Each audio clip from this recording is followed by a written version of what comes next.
స్తోత్రం. స్తోత్రాల మధ్య దేవుడు అక్కడ ఆయన సన్నిధిని నింపుతాడు అన్నమాట. హల్లెలూయా. నువ్వు దేని గురించి పలుకుతుంటావో, దేని గురించి మాట్లాడుతూ ఉంటావో, దేని గురించి నీ నోట ఉంటుందో అదే జరుగుతుంది. యోబు అంటాడు, నేను దేని గురించి మాట్లాడకూడదు, దేని గురించి అయితే పదే పదే పదే పదే మాట్లాడాను అదే నా జీవితంలో జరిగింది అంటాడు. నేను నష్టపోతానేమో అనుకుని నష్టపోయినాడు. యోబు అంటాడు, యోబు దాని గురించే బాధపడతాడు. నేను నష్టపోతానేమో, నష్టమే వస్తుంది. నోట స్తుతి ఉండాలి. హల్లెలూయా, హల్లెలూయా. దేవునికి మహిమ కలుగును గాక. స్తుతి ఎంత గొప్ప కార్యం చేస్తుందో తెలిసిన దేవుడున్నారా? ఇశ్రాయేలు ప్రజలు దేవుడు చూపించిన వాగ్దాన దేశానికి నడుచుకుంటూ వెళ్ళేటప్పుడు ఎరికో అనే ప్రాంతం అడ్డం వచ్చింది. ఈ ఎరికో అనే ప్రాంతము దాటి వెళ్ళాలా. దేవుడు అన్నాడు, ఆ ఎరికో ప్రాంతాన్ని కూడా నువ్వు స్వాధీనపరచుకో, ఎరికో ప్రాంతాన్ని నేను నీకు ఇచ్చా, ఎరికో ప్రాంతం నీదే అని దేవుడు చెప్పాడు. ఈ ఎరికో ప్రాంతం ఎట్లాంటి తెలిసిన, ఎరికో గోడలు, ఎరికో ఒక ప్రాకారపు గోడలు మన చర్చిలో సగం ఉంటాయి. ప్రాకారపు గోడలు అంటే బౌండరీ వాల్. దాని మీద 2 రథాలు నడుస్తాయంట, గుర్రపు రథాలు 2 నడుస్తాయి, అటొకటి ఇటొకటి నడుస్తాయి. అంటే అంత పెద్ద ప్రాకారం అది. దాని మీద ఇల్లులు కట్టుకొని కాపురం ఉన్నారు. వాళ్ళు ఎంత పెద్ద బౌండరీ వాల్ కదా. దాన్ని కట్టడానికి కొన్ని సంవత్సరాలు అయింటది. ఒక్కొక్కడు బరువు మోసుకుంటారు, ఆయన ఎత్తుకుంటూ వచ్చుంటాడు, ఏనుగులతో పెట్టింటారు. ఆ బౌండరీ వాల్ ఒక రాజ్యం చుట్టూ, ఒక దేశం చుట్టూ, ఒక కోట చుట్టూ అంత బౌండరీ వాల్ కట్టడానికి ఎన్ని సంవత్సరాలు అయింటది? ఎన్ని సంవత్సరాలు అయింటది? ఇప్పుడు అమెరికాలో కెనడా వాళ్ళు ఇంకా బయటి వాళ్ళు అక్రమంగా అమెరికాలోకి ప్రవేశించకూడదని, అక్రమదారులు ఎవరు రాకూడదని డొనాల్డ్ ట్రంప్ ఏం చేస్తుంటే అమెరికా ఏమంటారంటే లాస్ ఏంజల్స్ ఏదో ఉంది, దాని చుట్టూ ఏం చేశారంటే ప్రాకారం ఒకటి నిర్మిస్తాడు పెద్ద పెద్ద ఇనుప కడ్డీలతో. దాన్ని రోజు ఇదే పని కొన్ని నెలలు పడుతుంది. అది అట్లాంటిది ఏది అంత సన్న పైపుతో బౌండరీ వాళ్ళు కట్టాలని కొన్ని నెలలు పడుతుంది. అలాంటిది ఎరికో గోడ ఎలాంటిది తెలిసిన, 2 రథములు ఎరికో గోడ మీద పరిగెత్తుతాయి. ఇల్లు కట్టుకొని అక్కడ నివసిస్తారు. అంత పెద్దది, దృఢమైనది, గట్టిది, పొడవైనది ఆ గోడ. దాని చుట్టూ అంటే కొన్ని సంవత్సరాలు కట్టింటారు దాని గోడను. అలాంటి గోడ దేవుని బిడ్డలారా, దేవుడు చెప్పినాడు, యెహోషువ ఎరికో పట్టణాన్ని నీ చేతికి ఇస్తా. హల్లెలూయా. ఎరికో పట్టణాన్ని నీ చేతికి అప్పగిస్తా. ఎరికో పట్టణం నీకు స్వాధీనం అవుతుంది. ఎరికో పట్టణం అవన్నీ చూస్తాను. ఎరికో పట్టణము దేవుడు అప్పగిస్తానన్నాడు. ప్రియమైన దేవుని బిడ్డలారా, దేవుడు నీకు ఏదైతే అప్పగించాలనుకున్నాడో, ఏదైతే ఇవ్వాలనుకుంటున్నాడో, ఏదైతే నీ స్వాధీనం చేయాలనుకుంటున్నాడో, నీ ఎదురుగా ఏది నిలబడలేదు. ఆమేన్, హల్లెలూయా. ఎరికో దేవుడు చెప్పాడు, ఎరికోను నువ్వు స్వాధీనపరచుకున్నావు. ప్రభువా, అదేం సామాన్య గోడ ఊరు కాదే, అది చాలా బీభత్సమైన గోడ, బీభత్సమైన పట్టణము. ఎరికో సామాన్యమైనది ఏం కాదు. నువ్వు ఎరికోను స్వాధీనపరచుకోమంటావు. మా దగ్గర మహా అంటే 20 లక్షల మంది ఉన్నారు. వాళ్ళందరూ పోయి గోడ మీద పడినా కూడా గోడ ఊగదు. ఇది 20 లక్షల మంది ఎరికో ప్రాకారం మీద పడి ఊపినా కూడా అంత కూడా కదలయ్యాది. నువ్వేమో ఎరికో గోడలను పడగొట్టాలంటున్నావు. సాధ్యమేనది? అవుతుందా? కుదురుతుందా? It is possible. How it is possible God? ఎట్లా సాధ్యం ప్రభా? 20 లక్షల మంది నెలలు కష్టపడినా కూడా దాన్ని ఒక రాయి పెట్టి తీయడానికి నెలలు పడుతుంది ప్రభా. దేవుడు ఏమైనా చెప్పండి, నువ్వేం కష్టపడద్దు, ప్రయాసపడద్దు, బాంబులు పెట్టద్దు, ఏనుగులు తెప్పించుకోవద్దు, బలిష్ఠులను నిలబెట్టుకోవద్దు. నీ వల్ల కాదు. ఇదే నీ వల్ల అనంటే నీ వల్ల కాదు. ఎరికో పట్టడం పడగొట్టడము, ఎరికో గోడలు పడగొట్టడం నీ వల్ల కాదు. కొన్ని సమస్యలను జయించడం నీ వల్ల కాదు. కొన్ని పరిస్థితులను జయించడం నీ వల్ల కాదు. కొన్ని పరిస్థితులను ఎదుర్కోవడం నీ చేత నీకు అసాధ్యమైన పని అది, నీ వల్ల జరగని పని, నీ శక్తికి మించిన పని అది. నా వల్ల కాదు, నీ వల్ల జరగదు అది. నా వల్ల ఎక్కడ జరుగుతుంది? జరగదు. దేవుడు కూడా అదే నీ వల్ల జరుగుతుంది. మరి ఏం జరగదు ప్రభు? యాజకులు నీ ముందర నడుస్తూ ఉంటారు 7 రోజులు బూర ఊదుతా. ఎన్ని రోజులు? బూర ఊదుతా. యాజకులు ఎరికో పట్టణము చుట్టూ తిరుగుతారు, ప్రదక్షిణం చేస్తారు. ఎరికో పట్టణం చుట్టూ తిరుగుతారయ్యా, యెహోషువ తిరుగుతారు. మీరేం చేయాలి తెలిసిన? వాళ్ళు చుట్టూ తిరగండి. తిరుగుతాం, ఓకే ప్రభా. ఏం చేయాలా? అందరి బూరలు కొట్టుకుంటారు. వాళ్ళు ఊదినప్పుడు మీరు ఒకటే హల్లెలూయా అంతే. అంటే ప్రభా వీళ్ళంతా 7 రోజులు తిరిగి పెట్టారు. కొందరు అవిశ్వాసులు ఉంటారు, బలహీనులు ఉంటారు. అయితే దేవుడు యెహోషువతో చెప్పిన నా పట్టణం నీకు అప్పగిస్తాను. దేవుని బిడ్డలారా, ఎరికో గోడ ఎదురుగా నిలబడి కేవలం స్తుతి పలుకుతున్నారంటే. ఆ మాట చదవండి ఒకసారి. యెహోషువ గ్రంథం, బుక్ ఆఫ్ జాషువా,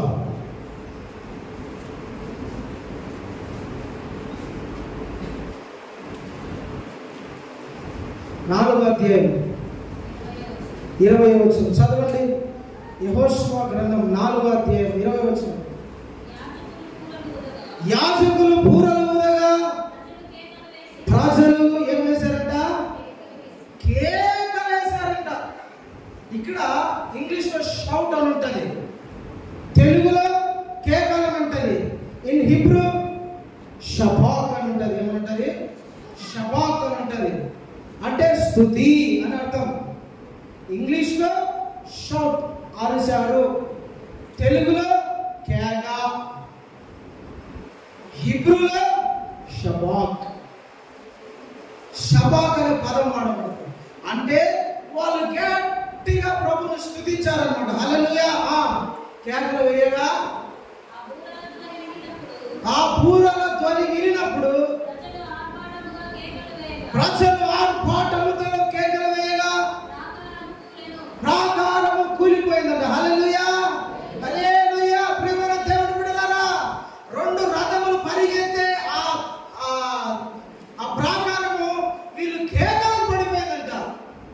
ఏదో ఒక చెట్టు కొమ్మ విరిగిపోయి అట్లా ఊతానని పిల్లలు పట్టుకున్నట్టు లాగితే కొమ్మ ఎట్లా విరిగిపోతుందో, వీళ్ళు కేకలకు ఎరికో గోడ బద్దలైపోయింది. దేవునికి స్తోత్రం. అంటే నీ నోట స్తుతి ఉండగా అది ఎంత పెద్దది కఠినమైనదైనా సరే యేసు నామమున అది కూర్చోబడును గాక, యేసు నామమున అది బద్దలైపోను గాక. గట్టిగా చెప్తాం ఆమేన్, ఆమేన్, హల్లెలూయా. ప్రియమైన దేవుని బిడ్డలారా, అది ఎంత ప్రాకారం గట్టిదైనా సరే, నీ సమస్య ఎంత పెద్దదైనా సరే, నీ కష్టం ఎంత పెద్దదైనా సరే, నీ శత్రువు ఎంత బలిష్ఠుడైనా సరే, నీ నోట స్తుతి ఉంటే చాలు. నీ నోట స్తుతి ఉంటే చాలు, అవన్నీ దేవుడు తొలగిస్తాడు. నీ నోట స్తుతి ఉండాలంతే. నీ నోట స్తుతి ఉంటే ఎంత గట్టిదైనా సరే నీ ఎదురుగా నిలబడకుండా దేవుడు చేస్తాడు. ఆమేన్, హల్లెలూయా. నీకు విరోధంగా రూపించబడిన ఏ ఆయుధము వర్ధిల్లదు. నీ శత్రు బలమంతటి మీద దేవునికి అధికారం ఇస్తాడు. నీ శత్రువు కూడా సిగ్గుపడేటట్టుగా నీవు స్తుతించుచుండగా దేవుడు గొప్ప కార్యము చేయగల శక్తివంతుడైన. ఆమేన్, హల్లెలూయా. అంత శక్తి నీ స్తుతిలో ఉంది. అయితే నువ్వు స్తుతించాలి. నీ నోట ఎప్పుడు స్తుతించాలి, ఎప్పుడు ప్రైజ్, దేవుని మాట, దేవుని స్తుతి, దేవుని పొగుడుతా ఉన్నారు. ఆమేన్, హల్లెలూయా.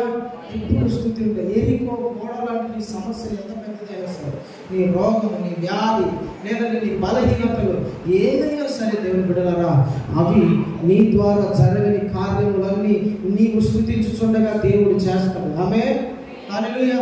నీవు స్తుతించుచుండగా జరుగుతాయి. నీ నోట స్తుతి ఉండగానే నీ ఎదురు ఉన్న సమస్యలన్నీ నా దేవుడు కూల్చివేయునుగాక, పడగొట్టునుగాక.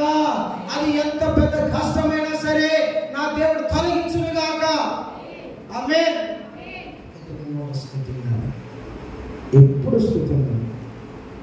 ఎప్పుడు స్తుతిస్తూ ఉండాలి. బైబిల్లో రాయబడింది, ఎల్లప్పుడూ దేవునికి కృతజ్ఞతాస్తుతులు చెల్లించాలి. ప్రతి విషయంలో దేవునికి థ్యాంక్స్ చెప్పాలంట, కృతజ్ఞతలు చెప్పాలంట, స్తోత్రాలు చెప్తా ఉండాలంట. మొదటి తెస్సలోనికల పత్రిక 4వ అధ్యాయం ఒకసారి ఆ మాట చదవండి. తెస్సలోనికలకు రాసిన మొదటి పత్రిక 4వ అధ్యాయంలో ఉంటుందన్నమాట.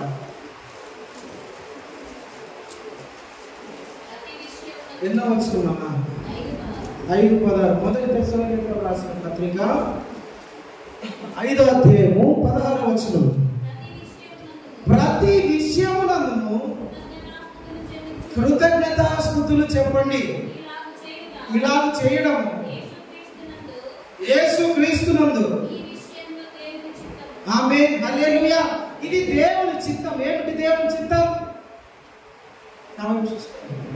ఏంటి దేవుని చిత్తం ఏంటంటే తెలుసున్న దేవుడు, what is God's plan, God's will. దేవుని చిత్తం ఏంటో తెలిసిన ప్రతి విషయంలో నీవు కృతజ్ఞతాస్తుతులు చెప్తూ ఉండాలి. కృతజ్ఞతాస్తుతులు, దేవుని కృతజ్ఞతలు చెప్తూ ఉండాలి. ప్రభువా నీకు స్తోత్రాలు, ఈ ఉదయ కాలంలో నాకు మంచి ఆరోగ్యాన్ని ఇచ్చినందుకు స్తోత్రాలు, ఆయుష్ని ఇచ్చినందుకు స్తోత్రాలు, నా కుటుంబాన్ని కాపాడినందుకు స్తోత్రాలు, నీ మందిరంలోకి నడిపించినందుకు స్తోత్రాలు, మంచి క్షేమాన్ని ఇచ్చినందుకు స్తోత్రాలు ప్రభువా, నా పిల్లల్ని బట్టి నీకు స్తోత్రాలు, సంఘాన్ని బట్టి స్తోత్రాలు, ప్రతి పరిస్థితిని బట్టి స్తోత్రాలు. ఈరోజు నన్ను మంచి నీతి గల మార్గంలో నడిపించబోతున్నందుకు స్తోత్రాలు, ఆరోగ్యాన్ని ఇస్తున్నందుకు స్తోత్రాలు, దుష్టుడి నుండి నన్ను తప్పిస్తున్నందుకు స్తోత్రాలయ్యా. ఎప్పుడు థ్యాంక్స్ చెప్పాలా, కృతజ్ఞతలు చెప్పాలా. ఇట్లా నువ్వు చెప్పడం దేవుని చిత్తం అంట. దేవుని ప్లాన్, గాడ్స్ విల్ అని ఉంటుంది. దేవుని చిత్తం. నువ్వు ఎప్పుడు దేవునికి స్తోత్రాలు చెప్తూ ఉండాలి. ఎన్నిసార్లు చెప్తున్నా దేవుని స్తోత్రాలు? ఎప్పుడెప్పుడు చెప్తానా? దేవునికి థ్యాంక్స్ చెప్పినావా? దేవునికి థ్యాంక్స్ చెప్పినావా? థ్యాంక్స్ చెప్పినావా? ఈరోజు కృతజ్ఞతలు చెప్పావా? మేము చెప్తే కృతజ్ఞత. ఎప్పుడు ఎల్లప్పుడు కృతజ్ఞతలు చెప్తాము. ఎవ్రీ టైం ఎప్పుడు దేవుని స్తోత్రాలు చెప్తానే ఉండాలి. నష్టం వచ్చినా లాభం వచ్చినా, కష్టం వచ్చినా ఏమొచ్చినా దేవునికి థ్యాంక్స్ చెప్తూ ఉండాలి. ప్రభువా నీకు స్తోత్రం, ప్రభువా నీకు వందనాలు, ప్రభువా నీకు కృతజ్ఞతలు, వందనాలు, స్తోత్రాలు అయ్యా. నీకు స్తోత్రం. నీ భర్త తిట్టినాడా? స్తోత్రం. నీ భార్య ఎదిగిందా? స్తోత్రాలు అయ్యా. నీ పిల్లలు తిరగబడ్డారా? స్తోత్రాలు. వ్యాపారం నష్టం? స్తోత్రాలు. అనారోగ్యం? స్తోత్రాలు. సరిగ్గా వ్యాపారం జరగడం? ఇవన్నిటినీ ప్రభు చూస్తాడు. అరే ఆ భర్త ఆ బిడ్డను కొట్టినా కూడా స్తోత్రం స్తోత్రం అంటున్నాడు అంటే నేను పోయి ఏదో పరిష్కరించాను.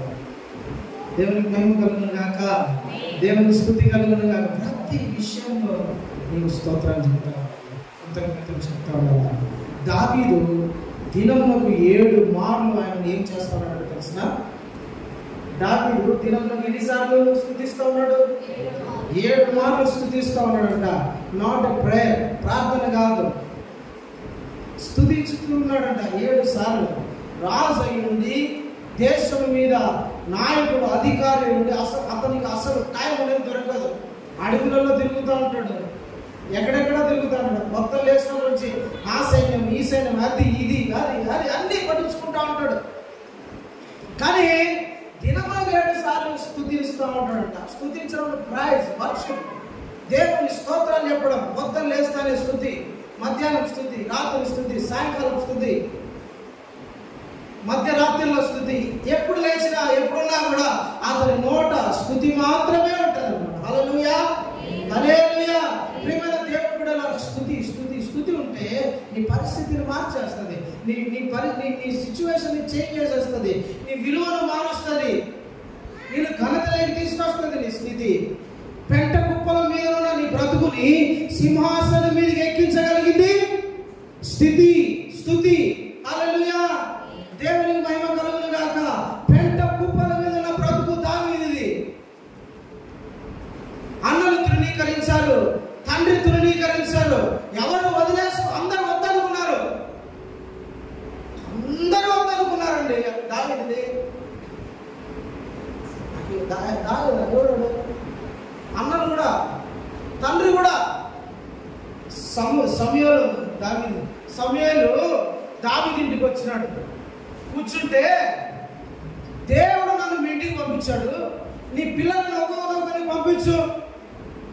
అందరూ వచ్చారండి. ఇదిగో ఈడైతే సూపర్గా ఉన్నాడు, హైట్ ఉన్నాడు, రంగు ఉన్నాడు, కలర్ ఉన్నాడు, మంచి స్వరం, మంచి కండ, మంచి నైపుణ్యత, ఇది చూడు, ఇది చూసి అందరూ సమయాలు ఇంకా అయితే చూస్తా ఉన్నాడు. ఇంతేదా ఎవరైనా ఉన్నారా? ఉన్నాడయ్యా బేకారుడు. వాడు ఏం పని ఉండదు వాడి కదా, గొర్రెలు పెట్టుకుంటా కొండల చుట్టూ లోయ చుట్టూ తిరుగుతూ ఉంటాడు. వాడి చేతులు ఎప్పుడు ఒకటి ఉంటుంది పిడియల్ లాంటిది, అది వాంచుకుంటూ తిరుగుతూ ఉంటాడు. ఏం పని ఉండదు వాడికి. ఏదంట వాడి చేతిలో ఒకటి ఉంటుంది పిడియల్, అంతి వాయిద్యాలు అంటారు కదా, అది వాయించుకుంటా తిరుగుతూ ఉంటాడు. యెహోవా నా బలమా, యథార్థమైనది నీ మార్గం, పరిపూర్ణమైనది నీ మార్గం. యెహోవా నా శత్రువులు నన్ను చుట్టినను, నరకపు పాశములని కట్టినను. నా శత్రువులు నన్ను చుట్టినను, నరకపు పాశములని కట్టినను. వరదవలే భక్తిహీనులు కోరిన, వరదవలే భక్తిహీనులు కోరిన, విడువక నన్ను ఎడబాయని దేవా, విడువక నన్ను ఎడబాయని దేవా, యెహోవా అని తిరుగుతూ ఉంటాడు. సమయంలో అన్నట్టు వాడు ఎందుకయ్యా గొర్రెలు పెట్టుకుంటాడు.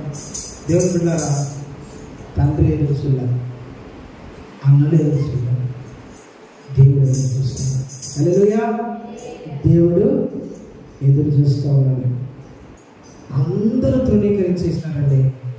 వద్దనుకున్నాను, నేను వాణి కోసం వెయిట్ చేస్తాను. దేవుడు నిలబడిపోయాడు. అట్లే ఉండు, వాడు రావాలి, వాడిని చూడాలి, వాడిని అభిషేకించాలి. వాడు గొర్రెలను తిరుగుతున్నాడు, లోయలను తిరుగుతున్నాడు, కొండల చుట్టూ తిరుగుతున్నాడు, తృణీకరించబడ్డాడు. వాడు నాకు కావాలి. ఎందుకు తెలిసినా వాడి చేతిలో ఒక వైద్యం ఉంది, వాడి నోట స్తుతి ఉంది. పాడుతూ ఉంటాడు, వాడు నాకు కావాలయ్యా, ఐ వాంట్ దట్ పర్సన్, తీసుకురా. అందరూ వదిలేసుకున్నారు. సమయాలు కూడా విసుకొచ్చింది.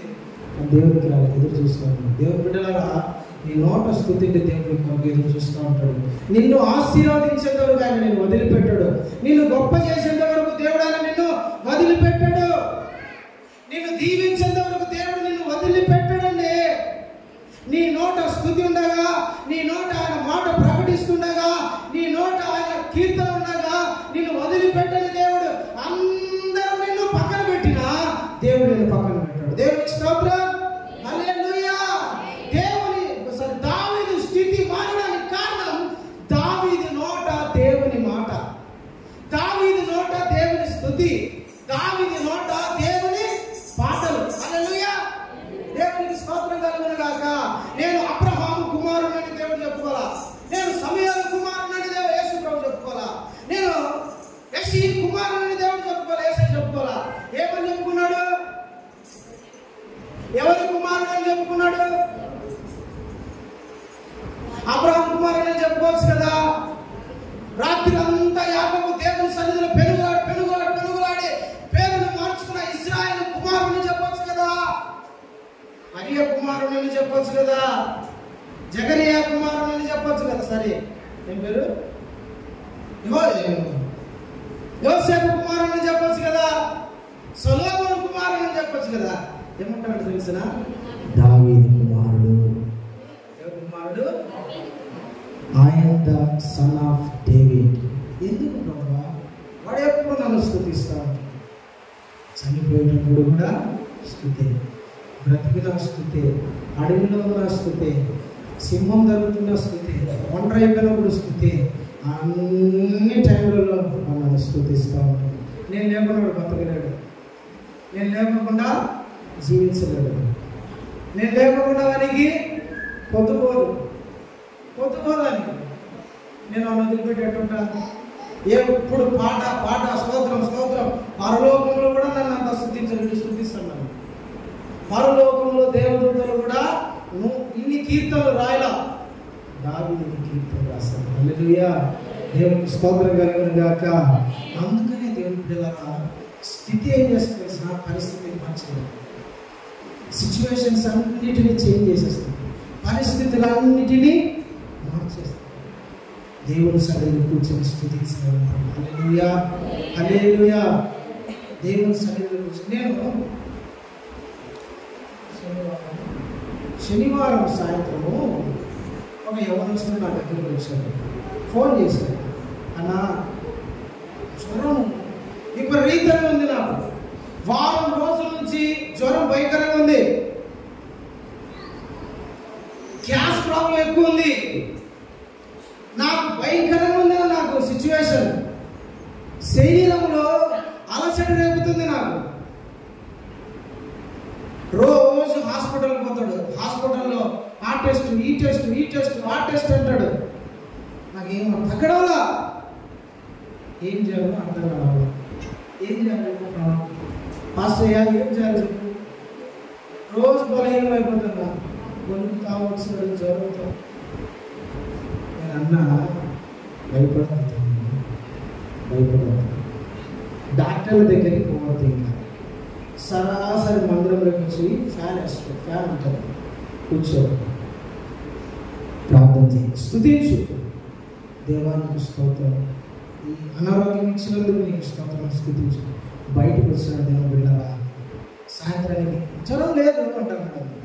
హల్లెలూయా, దేవునికి మహిమ కలుగును గాక. పాడండి. తన ఆలయములో నా మొర వినెను, తన ఆలయములో నా మొర వినెను, అదిరెను భయము, ఆమేన్, అదిరెను తలని భయకంపముదే, యెహోవా నా బలమా, యథార్థమైనది నీ మార్గం, పరిశుద్ధమైనది నీ మార్గం, యెహోవా. నీ స్థితి, నీ పరిస్థితిని మార్చగలరు. నీ స్థాయిని పెంచుతుంది, నీ స్థితి నీ స్థాయిని మారుస్తుంది. దేవుని సన్నిధిని కూర్చొని ఎప్పుడు స్థుతిస్తావు. ఖాళీ దొరికితే దేవుని సన్నిధిని కూర్చోండి. పనులు ఉన్నావా, నోట స్థుతి ఉండాలి. వ్యాపారం చేస్తున్నావా, స్థుతి ఉండాలి. ప్రయాణంలో ఉన్నావా, స్థుతి ఉండాలి. అప్పుడు నీ పరిస్థితి, యువర్ సిచ్యువేషన్, నీ సిచ్యువేషన్స్ అన్నీ మారిపోతాయి. యెహోషాపాతు అనే ఒక రాజు ఉన్నాడు. రాజు జీవితంలో ఒక భయంకరమైన కష్టం వచ్చింది. ఏంటో కష్టం అంటే, శత్రువులు ఇతని దేశాన్ని పాడు చేయాలని, ఇతన్ని లేకుండా చేయాలని, దేశాన్ని నాశనం చేయాలని యెహోషాపాతును లేకుండా చేయాలని శత్రువులు ఇతని నిండా కుట్ర చేశారు. సిరియా దేశము, అషూరు దేశము, రెండు మూడు దేశాలు కలిపి యెహోషాపాతు మీదకి యుద్ధానికి వచ్చారు. యెహోషాపాతు భయం వేసింది. వీళ్ళు ఇంతమంది సైన్యం ఉన్నారు, నా శత్రు బలం చూస్తే చాలా బలమైనది, నేను చూస్తే బలహీనుడు. నా బలము, వాళ్ళ బలం ముందర నా బలం ఎంత, వాళ్ళ శక్తి ముందర నా శక్తి ఎంత, వాళ్ళ ముందర నేనెంత, వాళ్ళ ముందర నా బ్రతుకు ఎంత, వాళ్ళతో నేను పోటీ పడగలనా, వాళ్ళ ఎదురు నేను నిలబడగలనా, వాళ్ళతో యుద్ధం చేయగలనా, వాళ్ళని ఓడించగలనా అని యెహోషాపాతు భయపడుతూ ఉన్నాడు. దైవజనం దగ్గరికి, అయ్యా శత్రువులు మన దేశం మీదకి వస్తున్నారు, ఏం చేయాలా, నాకేం అర్థం కావట్లా, ఏం చేయాలో చెప్పు. దైవజనం ఏం చెప్పాడు, దేశంలోని అందరిని ఉపవాసం చంటి బిడ్డల నుంచి ముసలి పండు ముసలమ్మ నుంచి చంటి బిడ్డల వరకు అందరూ ఉపవాసం ఉండవు. పిల్లలు కూడా పాలు తాగకూడదు, పాలు కూడా ఇవ్వకూడదు. ముసలకు నీళ్ళు కూడా ఇవ్వకూడదు. ఉపవాసం ఫాస్టింగ్ ప్రేయర్ పెట్టారు. ఏం ప్రేయర్? ఫాస్టింగ్ ప్రేయర్ పెట్టారు. ఓకేనయ్యా, ఏం చేయాలి? అందరూ దేవుని సన్నిధిలో కూర్చొని మీకు వచ్చిన పాటలు పాడుతూ ఉన్నారు. అందరూ దేవుని సన్నిధిలో కూర్చొని మీకు వచ్చిన పాటలు పాడుతూ ఉండండి. మీకు వచ్చిన పాటలు పాడుతూ వైట్ వాన్స్ కూడా దేవుని స్తుతిస్తూ ఉండండి. దేవునికి స్తోత్రం. హల్లెలూయా, హల్లెలూయా. రాజుల 2వ గ్రంథం ఒకసారి అమార్తినాను. సరే, 2వ దినవృత్తాంతములు 19వ అధ్యాయం 20 అధ్యాయం 20 వచనమా 21వ వచనం. 2వ దినవృత్తాంతముల గ్రంథము 20 అధ్యాయము 21వ వచనం చదవండి. అతడు జనులను హెచ్చరిక చేసిన తర్వాత యెహోవాను స్తుతించుటకు గాయకులను ఏర్పడే, ఇళ్ళలో బాగా పాడేవాళ్ళు, తాళానికి పాడేవాళ్ళు, రాగానికి పాడేవాళ్ళు అందరినీ సిద్ధపరచండి. ఎటు పడితే వాళ్ళు యమునా తీరన్నట్టు కాకుండా మంచిగా పాటలు వాళ్ళను సమకూర్చండి. మంచి స్వరం ఉండాలా, గాయం ఉండాలా, గట్టిగా అరవాలా, తాళానికి పాడుతూ ఉండాలా. పిల్లలు వాళ్ళని ఏర్పరచండి. అందరూ ఏర్పరిచినారు. వాళ్ళు పరిశుద్ధమైన అలంకారమును ధరించుకొని సైన్యము ముందర నడుచుచు యెహోవా కృప నిరంతరం ఉంటది, ఆయనను స్తుతించుడని స్తోత్రము చేయుటకు వారిని నియమించను. హల్లెలూయా, హల్లెలూయా. ప్రియమైన దేవుని బిడ్డలారా, యెహోషాపాతు దేశంలో ప్రకటన ఇచ్చాడు. బాగా గాయములు, మంచిగా పాడేవాళ్ళు, మంచి స్వరాలు, బాగా తాళానికి పాడేవాళ్ళని పిలవండి అందరినీ. అందరూ వచ్చారు. అందరూ మీరేం చేయాలి తెలుసా? సైన్యము వెనకలు ఉంటుంది, సైన్యం ముందర మీరు ఉండాలా. సైన్యము యుద్ధం చేసే దేవుడు, యుద్ధం చేయాల్సిన దేవుడు సైన్యమే కదా. ముందు ఉండాల్సింది ఎవరు? ముందు సైన్యం ఉండాలా. వాళ్ళు బాగా తల కిరీటం పెట్టుకొని మంచిగా అన్ని హెల్మెట్స్ అన్ని యుద్ధానికి సంబంధించినవన్నీ వేసుకొని, కత్తి చేతిలో, డాలు చేతిలో అన్ని మైమరు వేసుకొని అన్ని నిలబడి ఉంటారు. ఎందుకంటే వాళ్ళ బాధలు కాకుండా కత్తితో కూర్చుని ఇప్పుడు అన్ని రెడీగా ఉంటారు. వీళ్ళంట ఈ యెహోషాపాతు మటుకు మంచిగా సింగర్లను, పాట పాడాలని పిలిపించి ముందు పెట్టి వాళ్ళకు పరిశుద్ధ అలంకారమును ధరింపజేసి వాళ్ళను సైన్యం ముందర నిలబెట్టాడు. ఏమయ్యా యెహోషాపాతు, యుద్ధం చేసే దేవుడు వీళ్ళు చేస్తారా? సింగర్లు కాదు వీళ్ళు, పాటలు పాడేవాళ్ళు కాదు వీళ్ళు, దేవుని స్తుతించే వాళ్ళు కాదు వీళ్ళు. వీళ్ళు యుద్ధం చేస్తారా? నీకేమన్నా బుర్ర తక్కువ, బుద్ధి లేదా అని వాళ్ళు ఉంటారు కొంతమంది. బుద్ధి ఉందా లేదా అని వాళ్ళు కొంతమంది ఉంటారు. కానీ బుద్ధి ఉందా లేదా దేవుడు నిరూపిస్తారు వచ్చే ముందు అని సైన్యానికి ముందు యెహోషాపాతు గాయకులను నిలబెట్టాడు. హల్లెలూయా. పాట పాడడానికి సిద్ధంగా ఉన్నారు వీళ్ళంతా గాయకులు. దేవుని బిడ్డలారా, వాళ్ళందరూ పాట పాడుతూ ఉన్నారు. హల్లెలూయా, దేవునికి స్తోత్రం. చదువునా పాడినప్పుడు ఏం జరిగింది? పాడుటకును స్తుతించుటకును మొదలు పెట్టగా అమ్మోనీయులను మోయాబీయుల మీదికి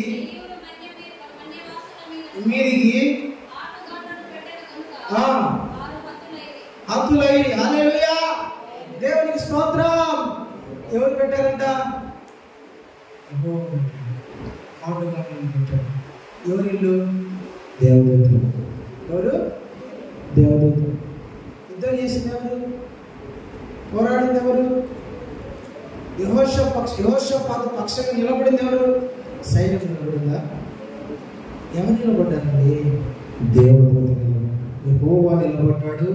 యెహోవా వారి పక్షం నుండి యుద్ధం చేశాడు. దేవునికి స్తోత్రం. హల్లెలూయా. నీ పక్షంగా యుద్ధం చేయవాడు యెహోవాయే. నువ్వు మౌనంగా ఉండు. నీ బలాన్ని ఆధారం చేసుకోవద్దు, నీ తెలివిని ఆధారం చేసుకోవద్దు, నీ శక్తిని ఆధారం చేసుకోవద్దు, నీ డబ్బును, పలుకుబడిని, జ్ఞానాన్ని ఆధారం చేసుకోవద్దు. ఎవరిని ఆధారం చేసుకోవాలి? యెహోవాను ఆధారం చేసుకోవాలి. హల్లెలూయా, దేవునికి మహిమ కలుగును గాక. యేసు ప్రభువును ఆధారం చేసుకోవు. నీ శక్తిని ఆధారం చేసుకుంటే దేవుని పక్షం యుద్ధం చేయడు. నీ ఎదురుగా ఎంత పెద్ద సైన్యం, సమస్య, ఎంత పెద్ద పోరాటం, అప్పు, కష్టమైనా సరే నువ్వు ఆధారంగా నిలబడదు. నువ్వు మనసుని ఆధారం చేసుకోవద్దు, నీ బలాన్ని ఆధారం చేసుకోవద్దు, నీ శక్తిని ఆధారం చేసుకోవద్దు. ఎవరిని ఆధారం చేసుకోవాలంటే ప్రభు అయిన యేసు నందు విశ్వాసం ఉంచి ప్రభువుని నిలబడుతున్న కార్యం చేయవాడవు నీవే. సైనికుల ముందర నిలబడ్డారు.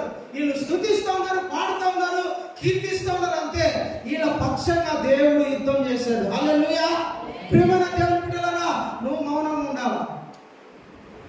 నువ్వు నీ నోరెత్తకూడదు, నీ చెయ్యి ఎత్తకూడదు. నువ్వు మౌనంగా ఉండాలా. నీ పక్షం యుద్ధం చేసేది ఎవరు? దేవుడు యుద్ధం చేస్తాడు. నువ్వు యుద్ధం చేస్తావు అనుకో, అది నీకే నష్టం. మళ్ళా చెప్తున్నా, నువ్వు యుద్ధం చేస్తావంటే, నువ్వు నోరు తెరిచినావు అంటే, నువ్వు చెయ్యి ఎత్తినావు అంటే అది నీకు నష్టం. నీకే కీడు తీసుకొచ్చి పెడతాను. నువ్వు ఎత్తకూడదు, దేవుని ఆధారం చేసుకోవాలి. హల్లెలూయా. నేను పెట్టుకుంటాను ప్రభా, నేను మౌనంగా అయిపోతాను, నేను సైలెంట్ అయిపోతాను. నువ్వే చూసుకో ప్రభా. దేవుడు చూసుకుంటాడండి. దేవుడు నిలబడతాడు, దేవుడు పోరాడతాడు, దేవుడు ముందు నిలబడతాడు. నువ్వేం చేయలేవు. నీకు కష్టం వచ్చినా, నష్టం వచ్చినా, నింద వచ్చినా, బాధ వచ్చినా, ఎవరైనా నేను అన్నా, అందరంలో కూర్చో స్తుతించు. నిన్నే నిన్నే నమ్ముకున్నానయ్యా, నన్ను విడిపోకయ్యా. నీవు లేక నేను బ్రతుకలేనయ్యా, నీవు లేక నేను బ్రతుకలేనయ్యా. నీవుంటే నాకు చాలు యేసయ్యా, నీవుంటే నాకు చాలు యేసయ్యా. నిన్నే నమ్ముకున్నానయ్యా, నన్ను విడిపోకయ్యా. చేయని నేరములంత గట్టినా, చేతగాని వాడని చిరరించినా, చేయని నేరములంత గట్టినా, చేతగాని వాడని చిరరించినా. సారుచి కాటులే నన్ను చుట్టినా, కఠినాత్ములెందరో నన్ను, సారుచి కాటులే నన్ను చుట్టినా, కఠినాత్ములెందరో నన్ను. నిన్నే నిన్నే నమ్ముకున్నానయ్యా, నన్ను విడిపోకయ్యా. దేవుని పిల్లరా, నిన్నే నమ్ముకున్నానయ్యా. నువ్వు తప్ప నాకు ఇంకా వేరే దుఃఖం లేదు, ఇంకా వేరే ఆధారం ఏమీ లేదు. నువ్వేమీ చూస్తున్నావు, నువ్వే నాకు దిక్కు. అందరూ టోటల్ నన్ను వదిలేస్తాను, నువ్వే నాకు దిక్కు. నీవేమో నీ చేతులు ఎత్తుతున్నా, అప్పుడు దేవుడు నీ పక్షాన్ని నిలబడతాడు. హల్లెలూయా. నీ కష్టాన్ని తీర్చేవాడు, నీ కన్నిటిని తుడిచేవాడు, నీ బాధలను తోడుండేవాడు. అందరూ నిన్ను విడిచిపెట్టినా వదిలిపెట్టని దేవుడు ఆయన. శత్రువులు అందరూ ఒకటై ఏకమై నీ మీదికి దొమ్మిగా గుంపుగా వచ్చి నీ మీద పడాలనుకున్నా, నేను వాళ్ళ చేతికి అప్పగించుకోకుండా నేను కాపాడడానికి సిద్ధంగా దేవుడు. ఆమేన్. హల్లెలూయా, హల్లెలూయా. మనం ఏం చేయాలి తెలుసా? కేవలం స్తుతి, ప్రైజ్, పాట పాడుకుంటా, స్తుతించుకుంటా, నీకే వందనాలు ప్రభువా, నీకే స్తోత్రాలయ్యా, బాధలన్నిటిని బట్టి నేను వందనాలు. నువ్వే తీర్చగలవు, బాగు చేయగలవు. సర్వశక్తి గల దేవుడు, నువ్వే నాకు ఆధారం, నువ్వే నాకు అంతా, నువ్వు తప్ప నాకు ఇంకా వేరే ఆశ్రయ దుర్గం ఏమీ లేదంటాడు దావీదు. నిన్నే నేను నమ్ముకున్నాను ప్రభువా. యెహోషాపాతు, నిన్నే నేను నమ్ముకున్నానయ్యా.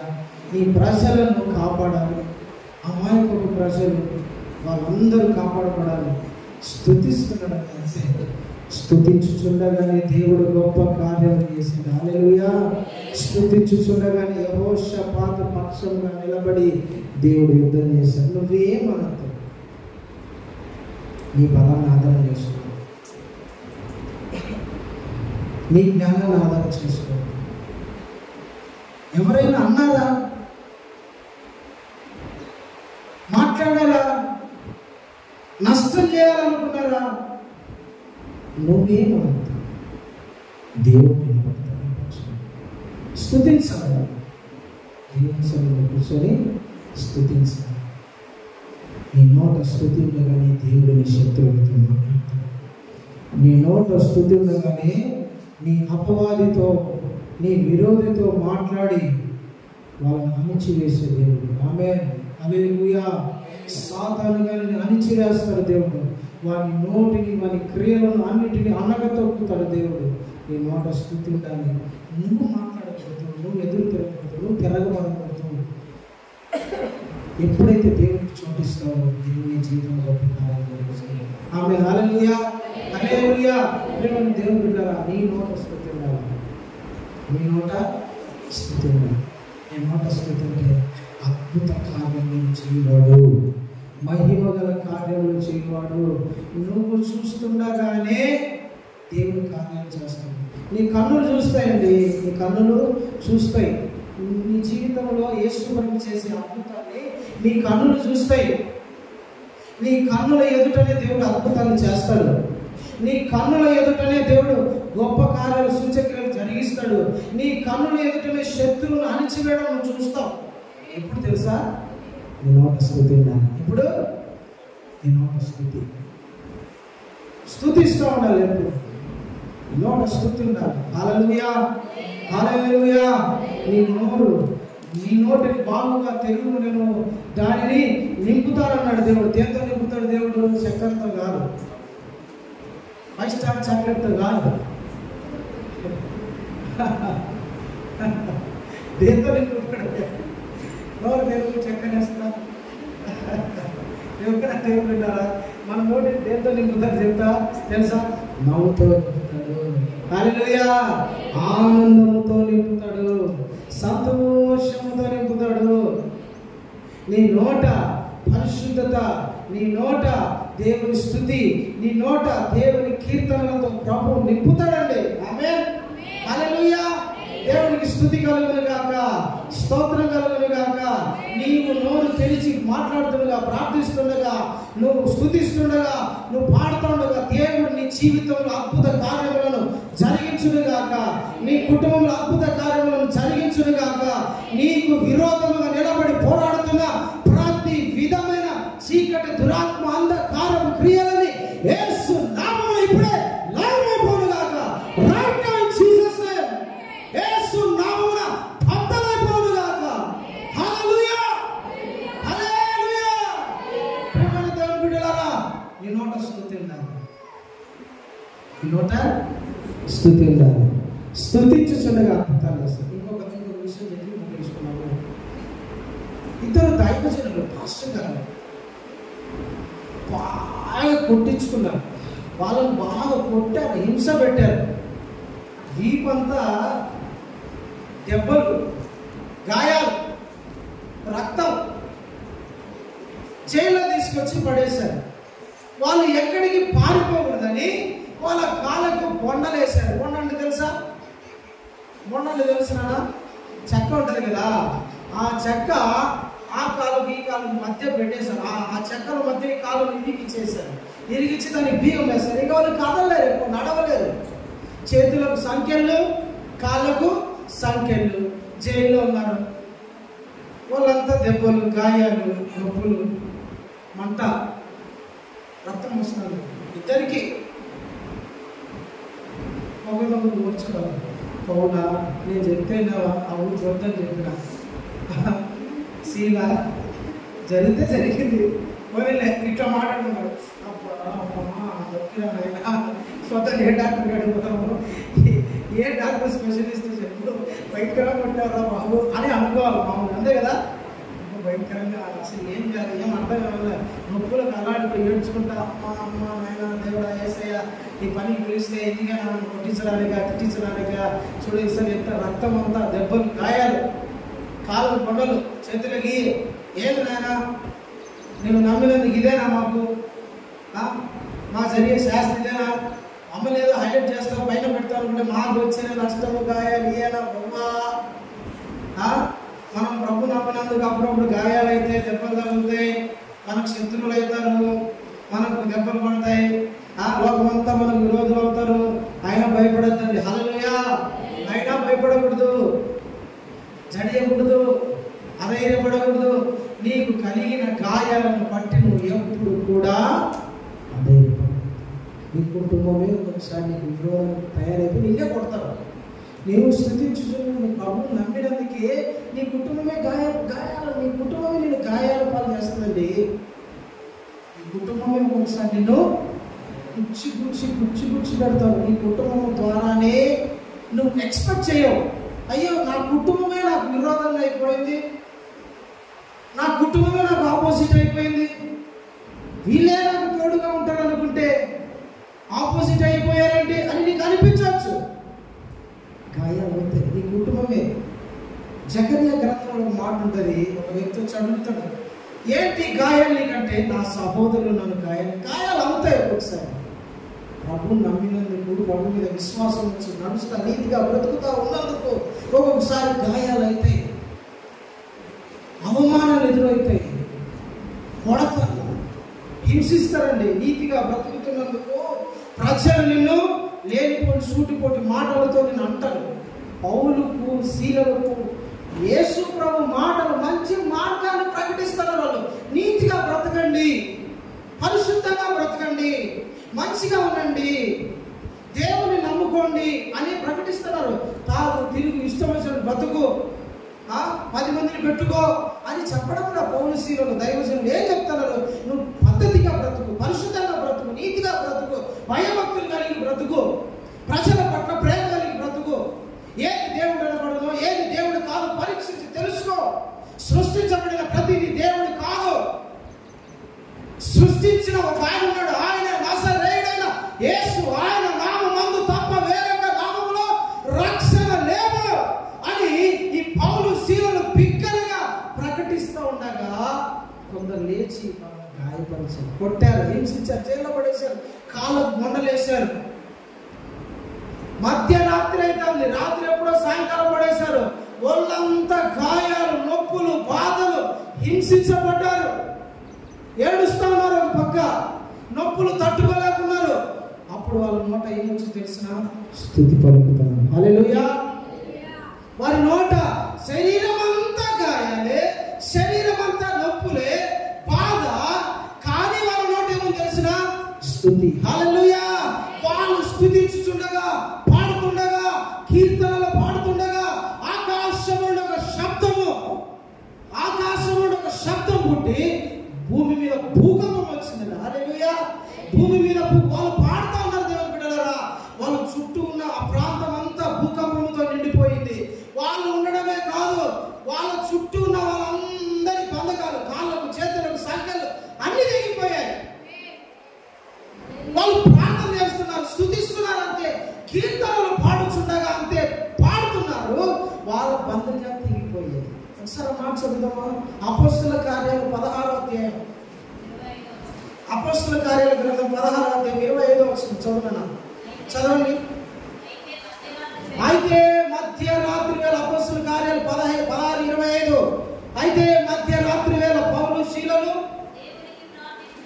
దేవునికి ప్రార్థన చేస్తా కీర్తనలు పాడుచుండిరి, ఖైదీలు వినుచుండిరి.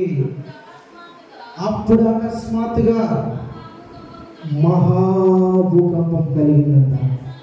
చెరసాల పునాదులు అదిరాయి. వెంటనే తలుపులన్నీ తెరవబడ్డాయి. అందరి బంధకములు ఊడిన. హల్లెలూయా, హల్లెలూయా. వీళ్ళు స్తుతించుచుండగానే భూకంపం కలిగింది. వీళ్ళు స్తుతిస్తుండగానే సంఖ్యలు తిరిగిపోయాయి. వీళ్ళు స్తుతిస్తుండగానే జైలుకున్న వాకిలు తెరవబడ్డాయి. వీళ్ళు స్తుతిస్తుండగానే అందరి బంధకములు ఊడిపోయాయి. వీళ్ళు పాడుతూ ఉన్నారంట. వీళ్ళ పాటలు వింటా ఉన్నారు. ఖైదీలు ఏమైనా రాత్రి పొద్దునంతా వీళ్ళని కొట్టారు. శరీరం చూస్తే గాయాలు, నొప్పులు, అల్లాడాలనుకుంటే వీళ్ళ నోట పాట ఉంది, కీర్తనలు ఉన్నాయి, స్తుతిస్తున్నారు. అరే తమ్ముడు, వీళ్ళేదో పాటలు పాడుకుంటున్నారు అన్నా. వీళ్ళెవరో కొత్త ఖైదీలు, వీళ్ళు పిచ్చి పట్టినట్టుంది.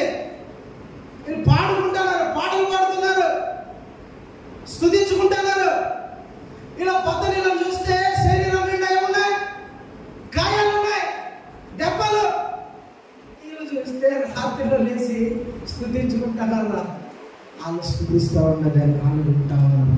బంధకము తెగిపోయి. హల్లెలూయా, హల్లెలూయా.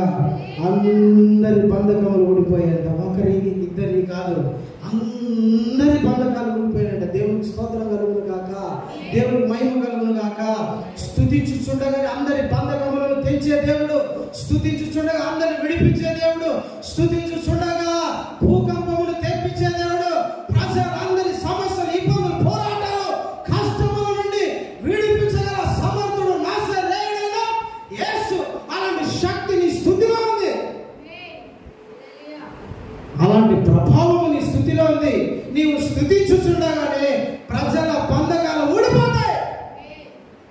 మోకరించాలా దేవుని సన్నిధిలో, మోకరించి స్తుతించాలా. ప్రభా, ఈ పట్టణమును బట్టి స్తోత్రం, నా గ్రామమును బట్టి స్తోత్రం, నా కుటుంబాన్ని బట్టి స్తోత్రం, నా బంధువులను బట్టి, నా రక్త సంబంధికులను బట్టి, నా పిల్లలను బట్టి, నా భర్తను బట్టి, నా భార్యను బట్టి, సంఘాన్ని బట్టి నీకు స్తోత్రాలయ్యా. అందరి బంధకములు తెగిపోయేటట్టుగా ఒక అద్భుతము జరిగించు. అందరి బంధకములు తెగిపోయేట్టుగా భూకంపములు పుట్టించు అని అడగాలి. హల్లెలూయా, దేవునికి స్తోత్రం. స్తుతిలో అంత పవర్ ఉంటుంది. అన్ని బంధకాలు ఊడగొట్టగలిగిన శక్తి స్తుతిలో ఉంది. ఎప్పుడు స్తుతించాలా? ఎప్పుడు స్తుతిస్తావు? కష్టము, నష్టము, బాధ, వ్యాధి, శరీరం నిండా గాయాలు, శరీరం అంతా అనారోగ్యం, నష్టంలో, తీరం బాధతో ఉన్నప్పుడు, కష్టాలతో ఉన్నది. హెల్ప్ చేసే ఒకరు కూడా నాకు ఆధారం లేదు. అందరూ అయిపోయారు. ఏం చేయాలి నాకు అర్థం కావాలా? ఈ వ్యాధితో ఉండిపోయా ప్రభా, ఈ రోగంతో ఉండిపోయాను. ఏం తోచని పరిస్థితిలో నేను ఉండిపోయాను. ఒక్కడిని మిగిలిపోయాను. భర్తను అర్థం చేసుకోవడానికి, ఎంతగా అర్థం చేసుకోవాలా? భార్య నన్ను అర్థం చేసుకుంటారంటే, ఆమె నన్ను అర్థం చేసుకోవాలి. పిల్లలన్నా నన్ను అర్థం చేసుకుంటారంటే, భర్త నన్ను అర్థం చేసుకోవాలి. ఊరు నన్ను అర్థం చేసుకునే పరిస్థితిలో నేను ఒక్కరిని అక్కడ మిగిలిపోయినప్పుడు ఏం చేయాలో అర్థం కాదు. ఈయన మోకరించిన స్తోత్రం ఎంత చూసినా శరీరం అంతా అనిహీనత, ఇంటికి తోచిన పరిస్థితి, కష్టాలతోనే నిండిపోయాను. కన్నీరే, వ్యాధి, బాధ, నొప్పులే, అన్నిటి మధ్య శ్రమలతో పోరాడుతున్నాను. నీకే కష్టాలు ఎక్కువ, నీకే సమస్యలు ఎక్కువ, నీకే ఇబ్బందులు ఎక్కువ. నన్ను అర్థమే చేసుకునే వాళ్ళగా అనే పరిస్థితుల మధ్య ఉండిపోయావు. అయినా సరే నువ్వు నిలబడి మోకరించి స్తోత్రాలు చెప్పగలిగితే నీ ద్వారా అనేక మంది విడుదల పొందడానికి దేవుడు వాడుకుంటాడు. హల్లెలూయా. అనేక మంది బంధకాలు నీ ద్వారా తెగిపోతాయి. అనేక మంది విడుదల పొందుతారు, పాపం నుంచి విడుదల పొందుతారు, శాపము నుంచి విడుదల పొందుతారు, చీకటి కార్యాల నుండి విడుదల పొందుతారు, దయ్యపు కార్యాల నుండి విడుదల పొందుతారు. అనేకమైన సమస్యలు, శోధన నుండి ప్రజలు విడిపించబడడానికి నువ్వు ఒక సాధనంగా దేవుడు నిన్ను వాడుకుంటాడు. నీ స్తుతుల మూలముగా దేవుడు విడుదల కార్యములను చేయగలిగిన సమర్థుడు ఆయన. హల్లెలూయా, హల్లెలూయా. ప్రియమైన దేవుని బిడ్డలారా, అన్ని విషయాలలో నువ్వు స్తుతించాలి. నీ స్తుతిలో దేవుడు పవర్ని పెట్టాడు, శక్తిని పెట్టాడు. నీ పవర్, నీ స్తుతి, నీ నోట స్తుతి అంత ప్రభావం గలది.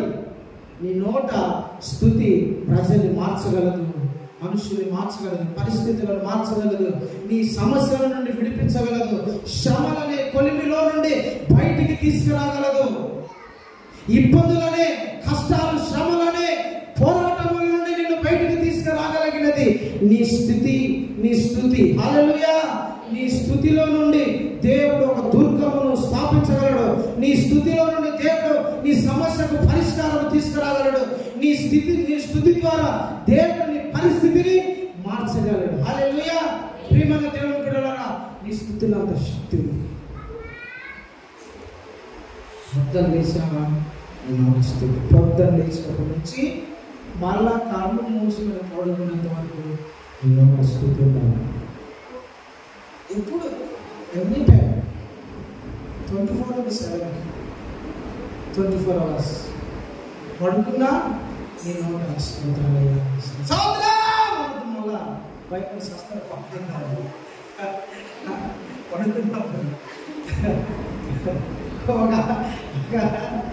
ఒక మీటింగ్ పోయినా 12:30 మీటింగ్ అయిపోతుంది. పడుకున్నాను. నైట్ 12 అయిపోయింది. నిలబడి కాలు వస్తాను. పడుకున్నాను. కరెక్ట్ 3 గంటలండి. మైండ్ సౌండ్ పెట్టి అరుస్తుంటుంది. స్తోత్రం అన్నాడు. ఎగిరి నేను అసలు ఏమైంది నాయన, ఏమైంది నాయన స్తోత్రం చెప్పాలా, చెప్పే టైంలో గట్టిగా చెప్పాలా, ఒంటరిగా చెప్పుకోవాలా, ఇద్దరు కూడా స్థుతి. ప్రతి పరిస్థితిలో స్థుతించడం, దేవుని ఆరాధించడం నేర్చుకోవాలి, ఆధారపడాలి. అప్పుడు దేవుడు అన్నిటి నుండి విడిపించడం. దేవుడికి స్తోత్రం. హల్లెలూయా, హల్లెలూయా. పొద్దున్న లేచిన వెంటనే స్తుతించు, నీ పిల్లల గురించి స్తుతించు, నీ భర్త గురించి స్తుతించు, భార్య గురించి స్తుతించు, సంఘం గురించి, సేవకుల గురించి, నీవు ఉంటున్న వీధి, పట్టణం, దేశం, నీ అధికారుల గురించి, నీ బంధువులు అందరి గురించి స్తుతించు. నీ పరిస్థితులు, ఉద్యోగం, వ్యాపారం అన్నిటి గురించి స్తుతించు. దేవుడు నీ స్థితులలో అన్ని పరిస్థితులను మార్చగల సమర్థుడు. దేవుడు ఈ వాక్యాన్ని దీవించి ఆశీర్వదించుగాక, దేవుడు బలపరచుగాక. ఇష్టమని ప్రార్థన చేస్తున్నాను.